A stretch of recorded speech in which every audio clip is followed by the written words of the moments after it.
The Adventure of the Copper Beeches by Sir Arthur Conan Doyle. Narrated by Carol Phillips.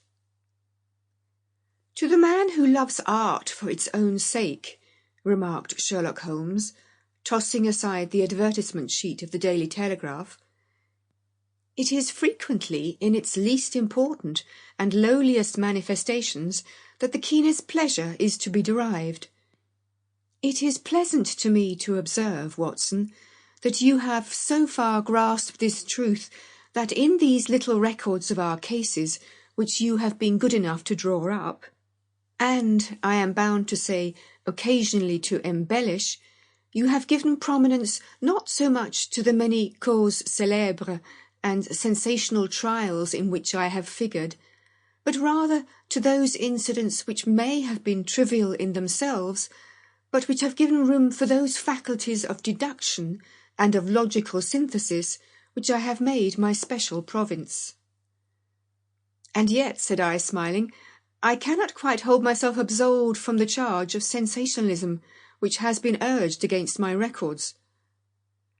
You have erred, perhaps, he observed, taking up a glowing cinder with the tongs, and lighting with it the long cherry-wood pipe which was wont to replace his clay when he was in a disputatious rather than a meditative mood.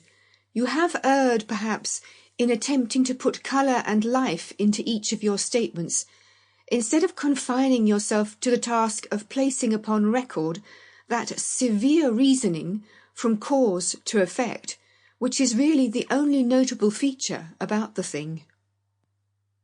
It seems to me that I have done you full justice in the matter, I remarked with some coldness, for I was repelled by the egotism which I had more than once observed to be a strong factor in my friend's singular character.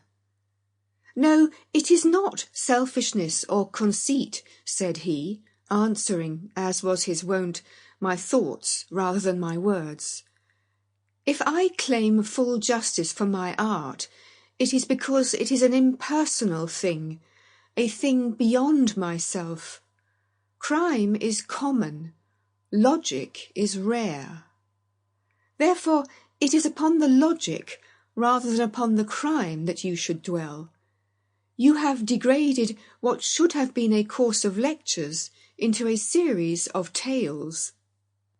It was a cold morning of the early spring, and we sat after breakfast on either side of a cheery fire in the old room at Baker Street. A thick fog... Sample complete. Ready to continue?